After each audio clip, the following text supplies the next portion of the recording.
పుణ్యక్షేత్రంలో పనిచేసేటువంటి అధికారులు, అదేవిధంగా ధర్మకర్త మండలి సభ్యులు, టీటీడీ చైర్మన్, వీరందరూ కూడా ఖచ్చితంగా హిందువులే అయి ఉండాలి. అన్య మతస్థులకు ఇక్కడ స్థానం లేదు. ఎందుకంటే ఇది ప్రపంచ ప్రసిద్ధిగాంచినటువంటి పుణ్యక్షేత్రం. కలియుగ ప్రత్యక్ష దైవం శ్రీ వెంకటేశ్వరుడు కొలువై ఉన్నటువంటి పుణ్యక్షేత్రం. ప్రపంచం మొత్తం తెలిసినటువంటి పుణ్యక్షేత్రం తిరుమల తిరుపతి దేవస్థానములు. అలాంటి పుణ్యక్షేత్రంలో అన్య మతాలకు అన్య మతస్థులకు ఖచ్చితంగా స్థానం లేదంటూ హిందూ సంఘాలు ఏకతాటి మీదకి వచ్చి గర్జిస్తూ ఉన్నాయి. సో అదేవిధంగా ఎవరైతే టీటీడీ బోర్డు మెంబర్లుగా వ్యవహరిస్తారో, ప్రస్తుతం వారి పదవీ కాలం 2 సంవత్సరాలుగా ఉంది. అదేవిధంగా టీటీడీ చైర్మన్, బోర్డు చైర్మన్గా ఎవరైతే వ్యవహరిస్తారో వారు ఖచ్చితంగా టీటీడీలోనే ఉండాలి, తిరుమల తిరుపతి దేవస్థానానికి అందుబాటులో ఉండాలి, కొండ మీదనే ఉండాలి, అక్కడ ఏం జరుగుతుందో ప్రతిరోజు కూడా పర్యవేక్షించాలి. లేకపోతే వారు ఆ పదవికి అనర్హులు. ఆ పదవిలో కొనసాగేటువంటి వారు ఎవరైనా ఉన్నారు అంటే వారు ఖచ్చితంగా హిందువులు అయి ఉండాలి, హిందూ మతాన్ని ఆచరిస్తూ ఉండాలి, వారికి కైంకర్యాలు తెలిసి ఉండాలి, దేవుణ్ణి ఎలా ప్రార్థించాలో తెలిసి ఉండాలి, దేవుడి గురించి భయం ఉండాలి, భక్తి ఉండాలి. వారి భార్య బిడ్డలు కూడా ఖచ్చితంగా దేవుణ్ణి ప్రార్థించేవారై ఉండాలి, భగవంతుని ప్రార్థించేవారై ఉండాలి, ఖచ్చితంగా హిందూ మతానికి చెందినవారై ఉండాలి. లేకపోతే వారికి శ్రీవారి కొండ మీద అడుగు పెట్టే పరిస్థితి కూడా ఉండకూడదు అనేటువంటి చర్చ అయితే రోజు రోజుకి బలంగా బలపడుతూ ఉంది. అదేవిధంగా శ్రీవారి ఆభరణాలు ఖచ్చితంగా శ్రీవారికి వచ్చేటువంటి ఉండిలో వచ్చేటువంటి భక్తులు ఇచ్చేటువంటి కానుకలు ఏవైతే ఉన్నాయో అవన్నీ కూడా పబ్లిక్ డొమైన్లో పెట్టాలి. ఎప్పటికప్పుడు ఎంత ఖర్చు అవుతుంది, ప్రతిరోజు శ్రీవారి ఆలయానికి ఎంత ఖర్చు అవుతుంది, అక్కడ పనిచేసేటువంటి ఉద్యోగులకు, అదేవిధంగా శ్రీవారికి సంబంధించినటువంటి సేవలకి ఎంత డబ్బు ఖర్చు అవుతుంది, భక్తులు ఎంత ఇస్తున్నారు, ఎన్ని అప్పులు ఉన్నాయి, ఎన్ని క్రెడిట్స్ ఉన్నాయి, ఇవన్నీ కూడా ఖచ్చితంగా పబ్లిక్ డొమైన్లో పెట్టిన రోజునే తిరుమల శ్రీ వెంకటేశ్వర స్వామి వారి ప్రతిష్టత రోజు రోజుకి పెరుగుతుంది. హిందువుల్లో ఖచ్చితంగా స్వామివారి సంబంధించినటువంటి ఆలయానికి సంబంధించి వారికి ఒక నమ్మకం కలుగుతుంది. సో ఈ అంశాలను చర్చిద్దాం. టీటీడీకి రక్షణ ఏది? ఇదే వాటి ప్రైమ్ నైన్ స్పెషల్ డిబేట్. మరి డిబేట్లో మనతో పాల్గొనడం కోసం శివస్వామి గారు, విశ్వధర్మ పరిరక్షణ వేదిక మరియు శైవక్షేత్ర పీఠాధిపతులు, వారు మనతో జూమ్ కాల్ అందుబాటులోకి వచ్చారు. అదేవిధంగా తుమ్మ ఓంకార్ గారు, తిరుక్షేత్రాల రక్షణ సమితి అధ్యక్షులు, మరికొసేపట్లో వారు కూడా మనతో జూమ్ కాల్ జాయిన్ అవుతారు. అదేవిధంగా శ్రీనివాసానంద స్వామి గారు, శారదా పీఠాధిపతులు, వారు కూడా మరికొసేపట్లో మనతో జూమ్ కాల్ జాయిన్ అవుతారు. సో స్వామివారులతో మాట్లాడే ముందు మా అసోసియేట్ ఎడిటర్ రాజు ఉన్నారు, ఆయనతో మాట్లాడదాం. Raju, good evening.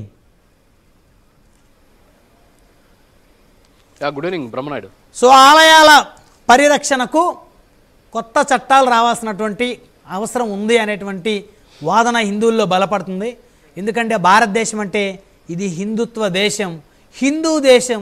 అలాంటి హిందూ దేశంలో ప్రస్తుతం హిందువుల మాన ప్రాణాలకు రక్షణ లేకుండా పోతోంది.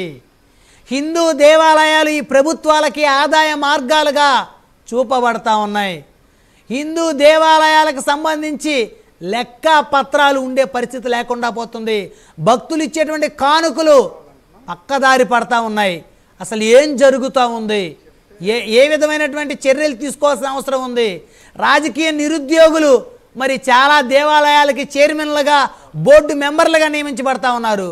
అదేవిధంగా ఎవరైతే రాజకీయ నిరుద్యోగులు, అదేవిధంగా ఎవరైతే వ్యాపారవేత్తలు, ఎవరైతే క్రిమినల్స్, ఫ్యాక్షన్ నేపథ్యం ఉన్నటువంటి వారు కూడా ఆఖరికి వారు ఒక ప్రెస్టేజెస్ కోసం మరి ఈరోజు అనేక ప్రముఖ ప్రఖ్యాతి చెందినటువంటి దేవాలయాల బోర్డు చైర్మన్లుగా, దేవాలయాలకు సంబంధించి వారి బోర్డులో, ఆలయ బోర్డులో మెంబర్లుగా కూడా చేరుతున్నటువంటి ఒక దైనందినమైనటువంటి పరిస్థితికి ఈరోజు హిందూ సమాజం వెళ్తూ ఉంది. రాజు, దీన్ని ఎలా అరికట్టాలి?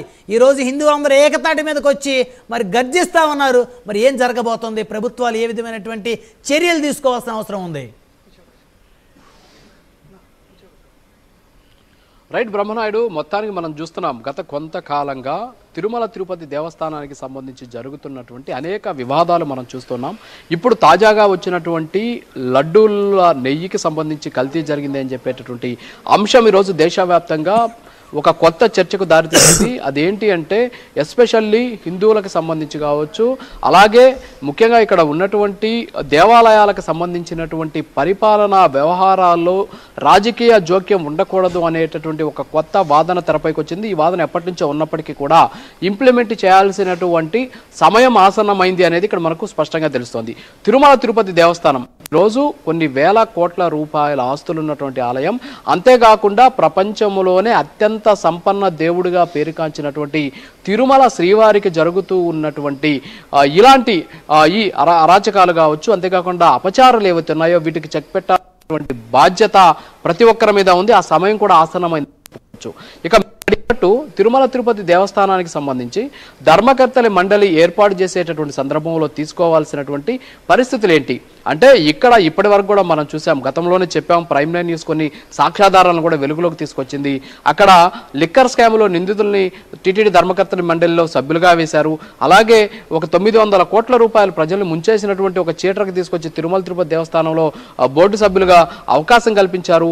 అలాగే ఇంకొక ఇండియన్ మెడికల్ అసోసియేషన్ అంటే ఒక ఐఎంఏకి సంబంధించి, అలాగే ఒక జాతీయ మెడికల్ కౌన్సిల్కి సంబంధించినటువంటి ఒక స్కామ్లో ఉన్నటువంటి వ్యక్తిని తీసుకొచ్చి ఇక్కడ అవకాశం కల్పించారు. అంతేకాకుండా గతంలో అయితే ఏకంగా బోర్డు సభ్యులే స్వామివారి ఆర్జిత సేవా టికెట్లను అమ్ముకున్నటువంటి పరిస్థితులు ఉన్నాయి, అరెస్ట్ అయినటువంటి పరిస్థితులు ఉన్నాయి. సో అలాంటి వాళ్ళందరినీ కూడా తీసుకొచ్చి ఇక్కడ టీటీడీ ధర్మకర్తల మండలిలో చేర్చడం వల్ల ఇలాంటి పరిస్థితులన్నీ కూడా దాపురిస్తున్నాయనేటటువంటి వాదన వ్యక్తమవుతోంది. ఇక మీరు ఒక మాట అన్నారు ఇందాక, ఏదైతే స్వామివారికి సంబంధించినటువంటి ఆస్తులు, అలాగే స్వామివారికి ఉన్నటువంటి బంగారు నగలు, స్వామివారికి సంబంధించినటువంటి అన్ని వివరాలను కూడా పబ్లిక్ డొమైన్లో పెట్టాలి అనేటటువంటి ఒక అంశాన్ని మీరు చెప్పడం జరిగింది.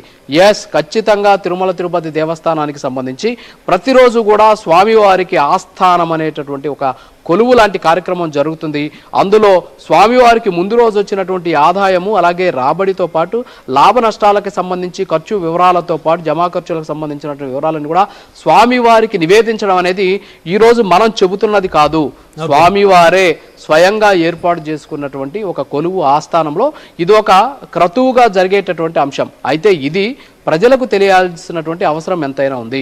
ఈరోజు తిరుమల తిరుపతి దేవస్థానానికి సంబంధించినటువంటి భూములు ఎక్కడెక్కడ ఉన్నాయి. ఎంత దారుణమైనటువంటి విషయం అంటే 2020-22 మధ్య కాలంలో ఎస్పెషల్లీ తమిళనాడులో చాలా విలువైనటువంటి భూముల్ని నిరర్ధక ఆస్తులు అని చెప్పేసి టీటీడీ ధర్మకర్తల మండలి చైర్మన్గా ఉన్నటువంటి వైవి సుబ్బారెడ్డి అప్పుడు ఒక ప్రపోజల్ తీసుకొచ్చారు. ఆయన ఆ ప్రపోజల్లో ఆ భూములన్నీ కూడా అమ్మేయాలి, ఎందుకంటే నిరర్ధక ఆస్తులు అంటే అవి పనికిరాని ఆస్తులు, భూమి అనేది పనికిరాదట వాళ్ళ దృష్టిలో, వాటిని అమ్మాలి అని చెప్పేసి చెప్పినటువంటి పరిస్థితి. సో ఇదంతా కూడా ఆ రోజు అరాచకం చేసినటువంటి నేపథ్యంలో ప్రజలంతా స్వామీజీలంతా, అంతేకాకుండా ఆ రోజు ఉన్నటువంటి హిందూ సంఘాలన్నీ కూడా ముక్తకంఠంతో దాన్ని వ్యతిరేకిస్తే అప్పుడు వెనక్కి వెళ్ళినటువంటి పరిస్థితి. ఇందాక మీరు చెప్పారు బంగారు ఆభరణాలు భద్రంగా ఉన్నాయా లేవా అనేసి, ఇది ప్రతి ఒక్కరిలో ఉన్నటువంటి అనుమానం. ఇక్కడ కొన్ని అంశాలు ఖచ్చితంగా నేను చెప్పాలి, కొంత టైం ఇవ్వండి నాకు. ఏంటంటే స్వామివారికి ధరింపజేసేటటువంటి బంగారు ఆభరణాలకు సంబంధించి స్వామివారు ఒక పద్మపీఠం మీద నిలబడి ఉన్నటువంటి ఒక ఆయన ఒక రకంగా చెప్పాలంటే ఒక పద్మపీఠం మీద నిలబడి ఉంటారు. ఆయనకి దాదాపు 11 టన్నుల బరువైనటువంటి బంగారు ఆభరణాలు ఎప్పుడు కూడా ధరింపజేస్తూ ఉంటారు. అన్ని కోటాను కోట్ల ఆస్తులు ఉన్నటువంటి ఒక అద్భుతమైనటువంటి దైవశక్తి ఆయన. మరి అలాంటి స్వామికి సంబంధించి ఇచ్చేటటువంటి అంటే గతంలో ఎంతోమంది భక్తులు అనూచానంగా స్వామివారికి వజ్ర వైడూర్యాలతో పాటు అనేక రకాలైనటువంటి బంగారు ఆభరణాలు సమర్పించి ఉన్నారు. అయితే స్వామివారికి ధరింపజేసేటటువంటి బంగారు ఆభరణాల్లో ఉయర్ అండ్ టియర్ లాస్ అనేటటువంటి పేరుతోటి స్వామివారికి ధరింపజేసినటువంటి ఈ ఎప్పుడూ కూడా ఎవరు చూడనటువంటి అంటే శ్రీకృష్ణదేవరాయలు వారు 1500 సంవత్సరంలో దాదాపు 6-7 సార్లు తిరుమల కొండకి ఎచ్చారు అని చెప్పేసి అక్కడ ఉన్నటువంటి శాసనంలో ఉంది. ఆయన ఇచ్చినటువంటి ఆభరణాల్లో నుంచి ఒక అపురూపమైనటువంటి కెంపు స్వామివారికి ధరించినటువంటి నగ నుంచి ఉయర్ అండ్ టియర్ లాస్ అంటే ధరించేటప్పుడు అది జారి కింద పడిపోయింది. అక్కడ ఉన్నటువంటి స్వామివారికి పెట్టినటువంటి నేతి దీపం వెలుగుకి సెగకి కరిగి ఆ కెంపు కింద పడిపోయిందట. దాని విలువను గతంలో టీటీడీకి సంబంధించినటువంటి బోర్డు 16 పైసలుగా నిర్ణయించినటువంటి పరిస్థితి. మరి స్వామివారికి సంబంధించి ప్రతి సంవత్సరం కూడా ధరింపజేసేటటువంటి అంటే వాళ్ళు చెప్పేటటువంటి పరిస్థితి, అంటే వినేటటువంటి వాళ్ళు ఉంటే ఏదైనా చెప్పేదానికి సాధ్యం ఉంటుంది. ఎందుకంటే గతంలో చూసాం మనం ఈ ఉయరంటియర్ లాస్ పేరుతోటి భారీ ఎత్తున అంటే తిరువాభరణం రిజిస్టర్లు అంటాయి, అంటే స్వామివారికి సంబంధించినటువంటి ఆభరణాలకు సంబంధించినటువంటి లెక్క ఉన్నటువంటి రిజిస్టర్స్ అవి కానీ మనం ప్రతి సంవత్సరం వాటి వివరాలు కానీ తీసుకుంటే కొన్ని వందల కెంపులు, పచ్చలు, అపురూపమైనటువంటి వజ్రాలు ఈ ఉయరంటియర్లో లాస్ అయి ఉంటాయి. వాటి విలువ మొత్తం కూడా 80,000కు మించి ఉండదు. అంటే ఎక్కడికి పోతుంది ఈ నగలన్నీ కూడా? నగల్లో పొదిగా ఉన్నటువంటి వజ్ర వైడూర్యాలను ఉయరంటియర్ లాస్ పేరుతో ఎంత దారుణం అంటే స్వామివారు మలయప్ప స్వామి ఊరేగుతూ ఉన్నటువంటి సందర్భంలో భక్తులు కాయిన్స్ విసరడం వల్ల అవి పోయి నగకు తగిలి ఆ నగలో ఉన్నటువంటి అపురూప వజ్రాలు కింద రాలిపడిపోయాయి అనేసి లెక్కలు రాసినటువంటి పరిస్థితి ఈ రోజు కట్టుకాదులు ఇవన్నీ కూడా స్వామివారికి సంబంధించినటువంటి ఆభరణాలు ఖచ్చితంగా ఇవి కట్టుకథలని చెప్పాలి, లేకపోతే అక్కడ ఉన్నటువంటి అప్రైజర్స్, లేకపోతే దీనికోసం ఒక ఇన్వెంటరీ సెక్షన్ అని ఉంటుంది. సో ఈ ఇన్వెంటరీ సెక్షన్ కానీ తీసుకెళ్లి ఇంట్రాగేట్ చేస్తే, ఇన్వెంటరీ సెక్షన్ ఎప్పుడైతే ఇంట్రాగేట్ చేస్తామో అప్పుడు వాస్తవాలను కూడా వెలుగు చూసేటటువంటి ఛాన్సెస్ కనిపిస్తున్నాయి. సరే, ఇది పక్కన పెడదాం. స్వామివారికి సంబంధించినటువంటి ఆభరణాలు ఎలా ఉన్నాయి ఏంటి, మేము సచ్చీలత నిరూపించుకుంటామని చెప్పేసి 3D ఇమేజెస్ రూపంలో స్వామివారి ఆభరణాలన్నీ కూడా భక్తులకు అందుబాటులోకి తీసుకొచ్చి ఒక పెద్ద ఎగ్జిబిషన్ ఏర్పాటు చేస్తాం. ఈ ఎగ్జిబిషన్కి వచ్చినటువంటి ప్రతి ఒక్కరు కూడా స్వామివారి ఆభరణాలు లెక్కలు చూసుకోవచ్చు అని చెప్పేసి ఇదే వైవి సుబ్బారెడ్డి చైర్మన్గా ఉన్నటువంటి సందర్భంలో భారీ ఎత్తున ప్రగల్భాలు పలికారు. దాని మీద ఒక బోర్డు రెజల్యూషన్ కూడా చేశారు. ఈ రోజు కూడా అది కార్యరూపం దాల్చారు. అంటే దాని ఉద్దేశం ఏంటి, ఆభరణాలు ఉన్నాయా లేదా ఈ పక్కన పెడదాం. పింక్ డైమండ్ 2019 ఎన్నికల్లో ఏ విధంగా రాజకీయ పరిస్థితులను శాసించిందో మనం చూసాం.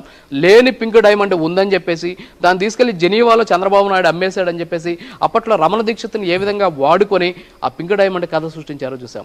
అలాంటి డైమండ్ ఉందో లేదో పక్కన పెడితే అంతకు మించినటువంటి అపురూపమైనటువంటి వజ్ర వైడూర్యాలు స్వామివారి ఆభరణాల నుంచి రాలి పడిపోయిన జాబితాలో చేరిపోతున్నాయి. అవి రాలి పడిపోయి ఎక్కడ పోతున్నాయో తెలుసుకోవాల్సినటువంటి బాధ్యత ఇప్పుడు ఖచ్చితంగా భక్తుల్లో ప్రజల్లో ఉంది అనేది మాత్రం ఖచ్చితంగా చెప్పాలి. సరే, ఇప్పుడు వజ్రాలకు సంబంధించి మీరు చెప్పారు. ఇక ఆస్తులకు సంబంధించినటువంటి విషయాలైతే ఇది ఇంకా చాలా దారుణమైనటువంటి విషయం. ఇప్పటికే చాలా వరకు కోర్టుల్లో కేసులు ఉన్నాయి. ఎక్కడ ఏ భూమి ఉందో తెలియదు, ఆ భూములకు సంబంధించిన వివరాలు ఏంటో తెలియదు, ఆ భూమి ఎలాంటి పరిస్థితుల్లో ఉందో కూడా తెలియనటువంటి సిచ్యువేషన్. కొన్ని నిరర్ధక ఆస్తుల జాబితాలోకి వెళ్ళాయి, కొన్ని ప్రైవేట్ నెగోషియేషన్ ద్వారా అమ్మేసినటువంటి పరిస్థితులు. సో ఇవన్నీ కూడా తిరుమల తిరుపతి దేవస్థానానికి సంబంధించినటువంటి ఎంతో కాలంగా ప్రజల్లో గూడు కట్టుకుపోయినటువంటి అనుమానాలు. ఇప్పుడు ఈ లడ్డూ వ్యవహారంతో ఈ అనుమానాలన్నీ కూడా నివృత్తి చేయాల్సినటువంటి బాధ్యత ప్రభుత్వానికి, తిరుమల తిరుపతి దేవస్థానానికి ఖచ్చితంగా ఉంది అని మాత్రం ఖచ్చితంగా మనం చెప్పాలి. ఇంకొక మాట మీరు అన్నారు ఫైనల్గా, తిరుమల తిరుపతి దేవస్థానానికి సంబంధించి ధర్మకర్తల మండలిలో ఇందాక మనం చెప్పాం ఎలాంటి వాళ్ళు వస్తున్నారు, దొంగలు, దోపిడీదారులు, 420s, చీటర్స్, వీళ్ళంతా కూడా గతంలో పనిచేసినటువంటి పరిస్థితి. మనం చెప్పట్లే, ఇవన్నీ కేసులు ఉన్నాయి వాళ్ళ మీద, వాటి సాక్ష్యాధారాలు కూడా ఉన్నాయి, కోర్టులు తొలగించినటువంటి పరిస్థితి కూడా ఉంది మనకు తెలుసు. సరే, వాళ్ళ పక్కన తిరుమల తిరుపతి దేవస్థానం బోర్డు సభ్యుల్లో పదవుల్లో నుంచి కూడా తొలగిపోయినటువంటి పరిస్థితి స్వచ్ఛందంగా. సో 25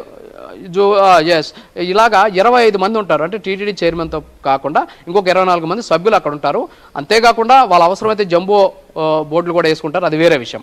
అయితే వీళ్ళంతా కూడా కేవలం నెలకు ఒకసారి, కొంతమంది రారు, దానికి కూడా వచ్చేదానికి అవకాశం ఉండదు. వాళ్ళకి స్పెషల్ ఫ్లైట్లో దిగుతారు, రేణిగుంట ఎయిర్పోర్ట్కి వస్తారు, రేణిగుంట ఎయిర్పోర్ట్కి కారు వెళ్తుంది, కారులో నుంచి నేరుగా రాగానే తిరుమలలో కాటేజ్ ఉంటుంది, కాటేజ్ దగ్గర ఒక అటెండర్ వెయిట్ చేస్తుంటాడు, లోపలికి వెళ్ళగానే వాళ్ళకి అవసరమైన అల్పాహారము మిగతా అన్ని చూస్తారు. వెంటనే వాళ్ళ కుటుంబ సభ్యులు వాళ్ళు తీసుకొచ్చిన పరివారాన్ని తీసుకెళ్లి దర్శనం చేయిస్తారు, వాళ్ళకి అవసరమైనటువంటి ఆశీర్వచనం ఇప్పిస్తారు, తీసుకొస్తారు, బోర్డు మీటింగ్కి వెళ్తారు. వీళ్ళందరూ పోయి 4 అక్కడ ఉన్నటువంటి ఏదైతే ఈ జీడిపప్పు తినేసి టీ తాగేసి అక్కడ చెప్పినటువంటి ప్రతి మాటకు కూడా నమస్కారం పెట్టేసి వెళ్ళిపోతూ ఉంటారు అనమాట. అంతే, అయిపోయింది, బోర్డు మీటింగ్ అయిపోయింది.